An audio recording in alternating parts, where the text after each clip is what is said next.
K-팝만 보던 중남미 청년이 단 하루 한국을 방문하고 눈물을 쏟은 이유. 그저 유튜브 속에서만 보던 나라 한국. 하지만 인생은 그에게 뜻밖의 선물을 줍니다. 중남미의 한 무역회사 말단 직원이 단 하루의 출장으로 한국에 가게 되면서 그의 세계가 완전히 뒤바뀌게 된 이야기 지금 시작합니다. 영상 제작에 힘이 되는 구독과 좋아요도 부탁드립니다. 안녕하세요. 저는 콜롬비아 보고타 외곽에 있는 작은 무역회사에서 일하는 27살 미겔 안드레스라고 합니다. 이 글을 쓰는 지금도 믿기지 않지만 제 인생에 한국이라는 나라가 이렇게 큰 자리를 차지하게 될 줄은 정말 몰랐습니다. 이 이야기는 단 하루 한국에 다녀온 그 경험이 제 삶을 어떻게 바꾸었는지에 대한 이야기입니다. 저는 어릴 때부터 K-팝에 깊은 관심을 가지고 있었습니다. 처음 BTS의 I Need You 무대를 본 순간을 아직도 잊지 못해요. 영상 속 멤버들의 표정, 퍼포먼스, 그리고 노래에 담긴 메시지가 어린 저의 가슴을 강하게 울렸습니다. 그 이후로 샤이니, 블랙핑크, 엑소 수많은 그룹들의 음악과 이야기를 찾아보며 자연스럽게 한국이라는 나라에 대해 더 알고 싶어졌습니다. 당시 저에게 한국은 아주 먼 나라였고 현실에선 닿을 수 없는 세계처럼 느껴졌습니다. 마치 TV 속 동화 같은 존재였죠. 학교를 졸업하고 무역회사에 취직한 이후에도 저의 일상은 늘 비슷했습니다. 오전 8시에 출근해서 서류 정리 창고 확인 물류업체 응대, 오후엔 데이터 입력과 이메일 확인. 그리고 점심시간 30분 동안 조용히 이어폰을 꽂고 K-팝을 듣는 것이 저에게 유일한 쉼이었습니다. 제 가정 형편은 넉넉하지 않았습니다. 아버지는 은퇴 후 건강이 나빠지셔서 침대에 누워 계셨고 어머니는 시장에서 하루 종일 야채를 팔며 가족을 부양하셨습니다. 저는 큰돈을 벌지 못했지만 적어도 가족이 굶지 않게 하겠다는 마음으로 매일 회사를 다녔습니다. 그런 상황에서 여행을 간다는 것은 꿈도 꾸기 어려운 일이었습니다. 미겔, 너는 언젠가 진짜 한국에 가게 될까? 친구들은 저를 놀리듯 물었습니다. 그럴 때마다 저는 웃으며 대답했지만 속으로는 생각했어요. 그래도 꿈은 공짜니까 계속 꾸어도 괜찮겠지. 그러던 어느 날이었습니다. 출근하자마자 사무실 분위기가 무척 어수선하더군요. 책상 위에 놓인 서류들, 다급하게 전화 통화를 하는 동료들, 그리고 비어있는 부장님의 자리가 낯설게 느껴졌습니다. 무슨 일이에요? 제가 조심스럽게 묻자 동료는 피곤한 표정으로 말했습니다. 마르코 부장님이 어젯밤에 병원에 입원하셨어요. 심장이 안 좋다고 하더라고요.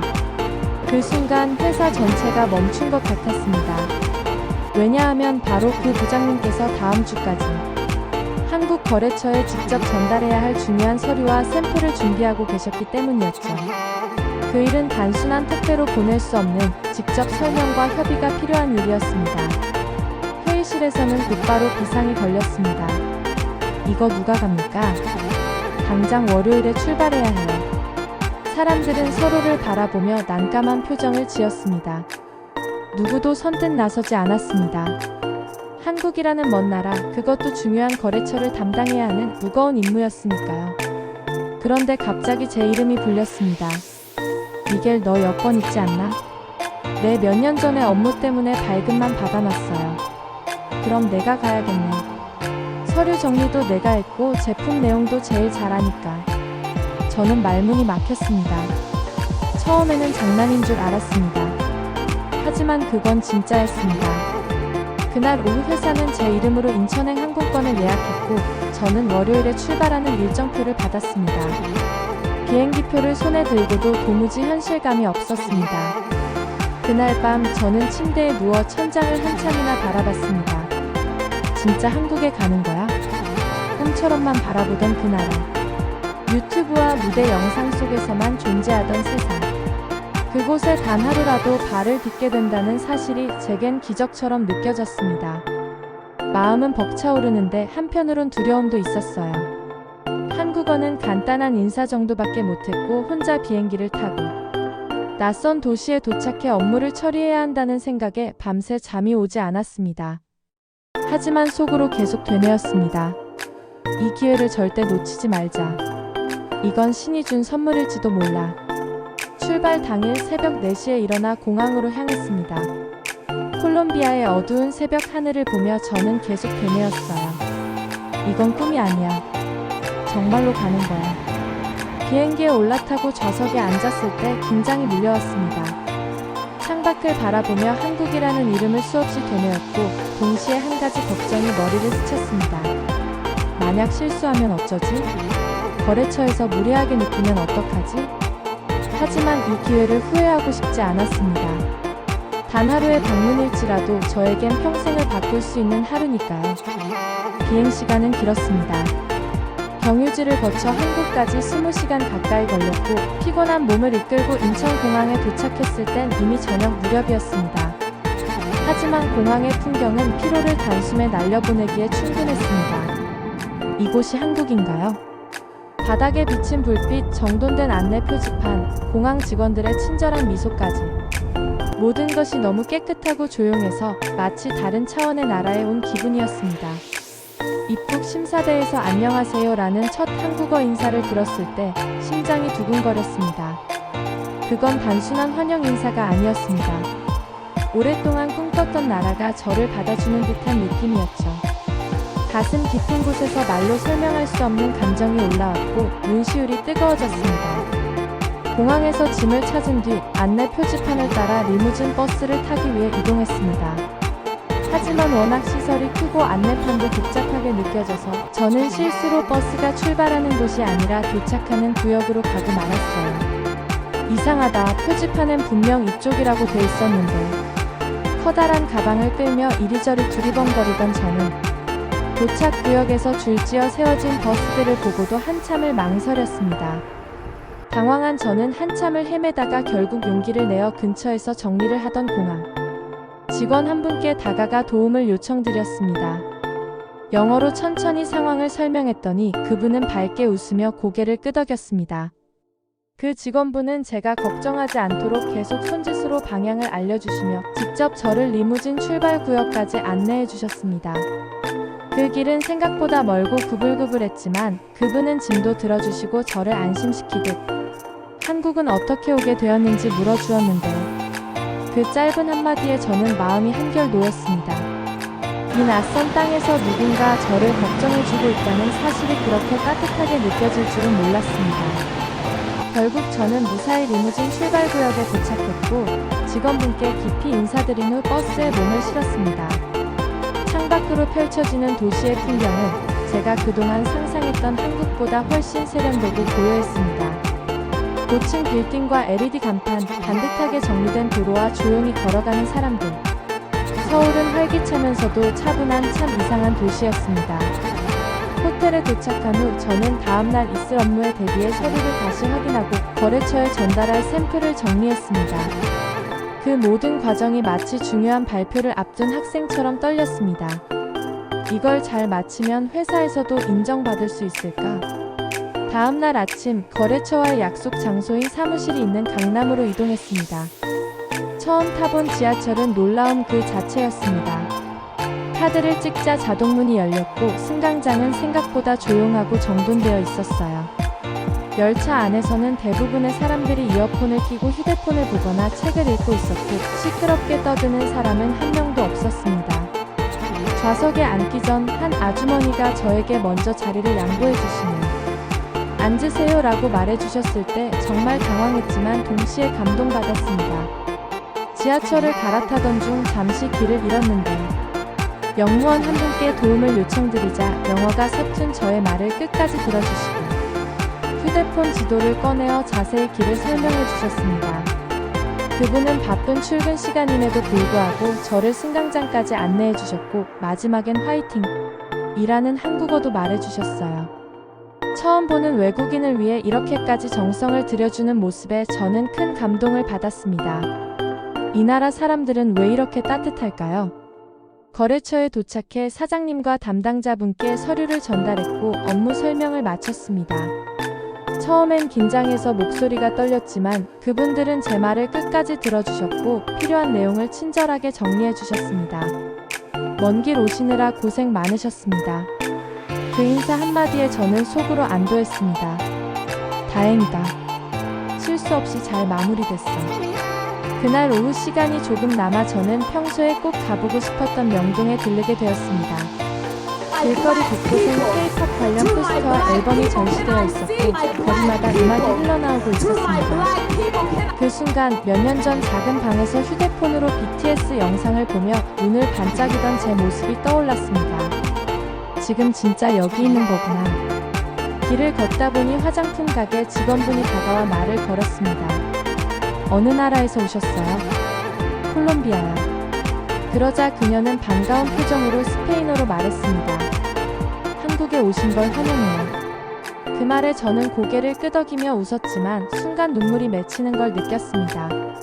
수없이 자막으로만 보았던 그 환영 인사. 이제는 누군가 제게 직접 말해주는 현실 속 목소리였습니다. 그날 저녁 해가 지고 붉게 물든 서울의 하늘 아래에서 저는 무언가 큰 것을 깨달았습니다. 이 나라는 단지 K-팝의 나라도 기술의 나라도 아니었습니다. 이곳에는 사람을 사람답게 대해주는 문화가 있었고 그 온기가 거리 곳곳에 배어 있었어요. 명동 거리를 걷던 그날 오후는 제 인생에서도 가장 벅찬 순간 중 하나였습니다. 수많은 상점들 거리마다 울려 퍼지는 음악, 밝게 웃으며 지나가는 사람들. 마치 제가 어린 시절 꾸던 꿈속 한가운데 서 있는 것 같았어요.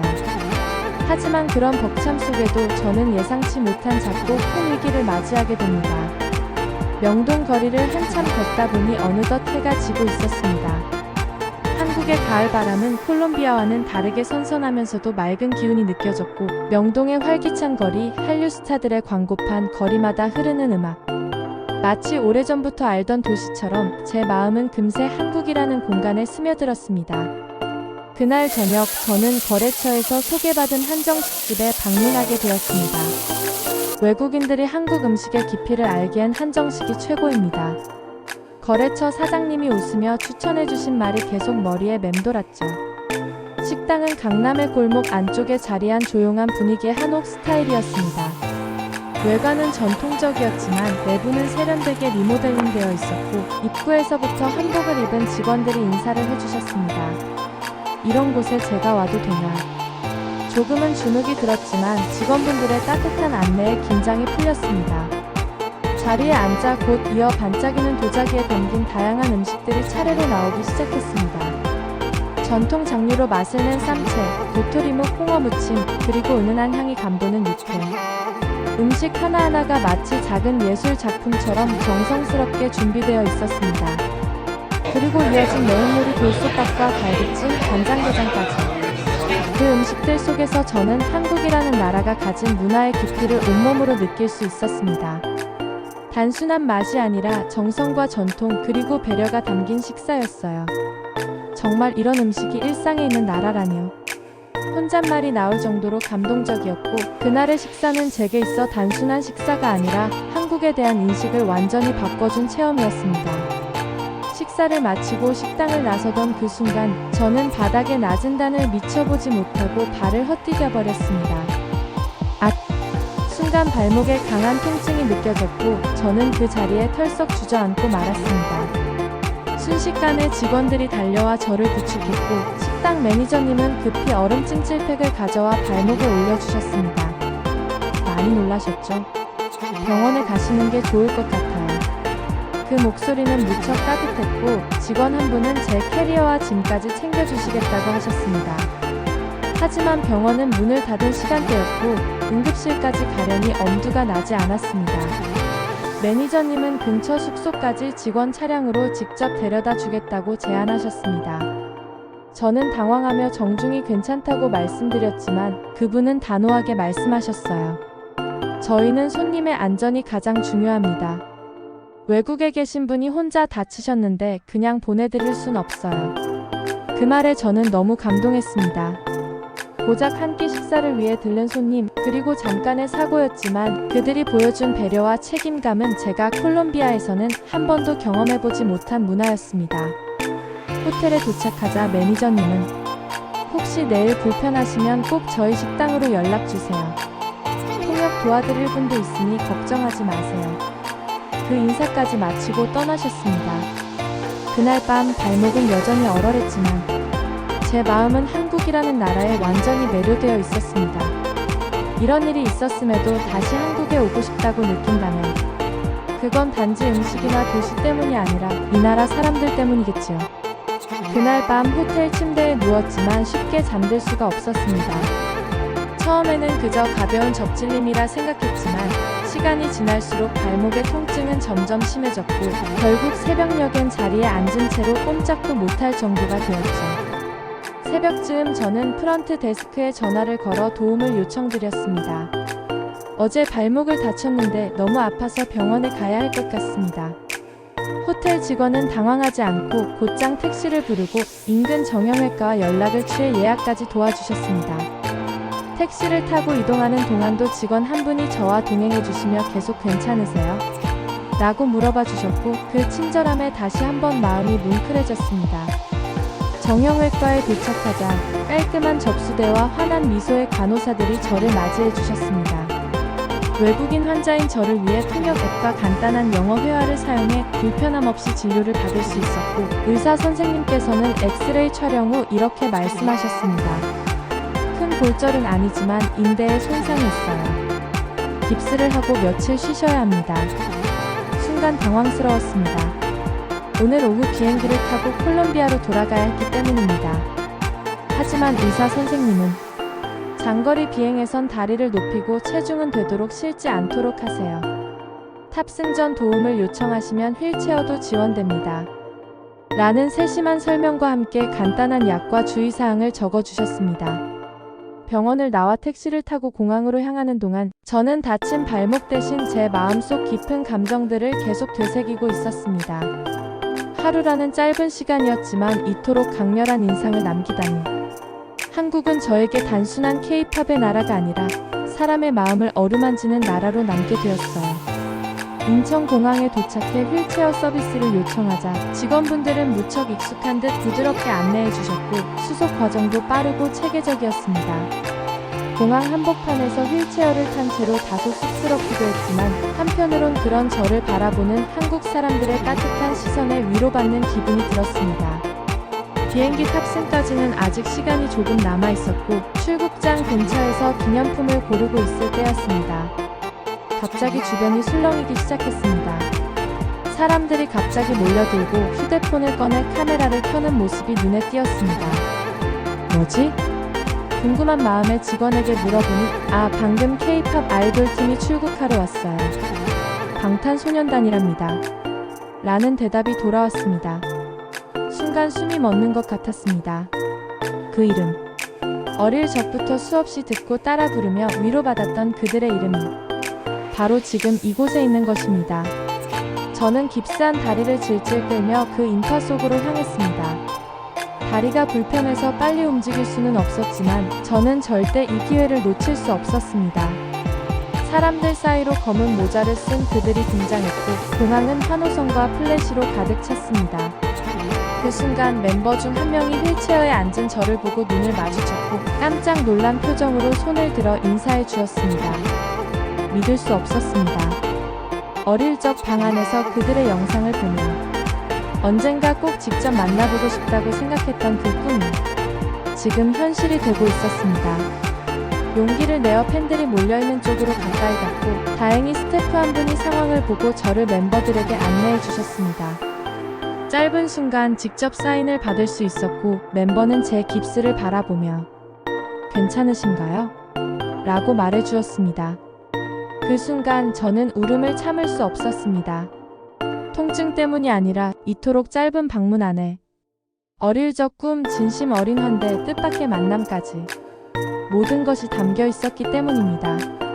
콜롬비아로 돌아오는 비행기 안에서 저는 창밖으로 펼쳐지는 구름 너머로 한국의 하늘을 바라보며 조용히 눈물을 흘렸습니다.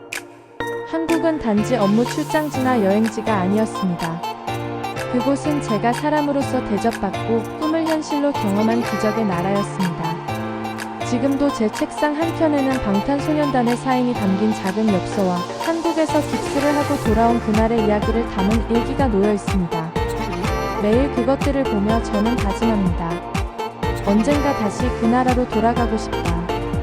그리고 나도 누군가에게 한국처럼 따뜻한 사람이 되고 싶다. 반가웠어요, 한국. 그리고 이 이야기를 들어주신 여러분도요.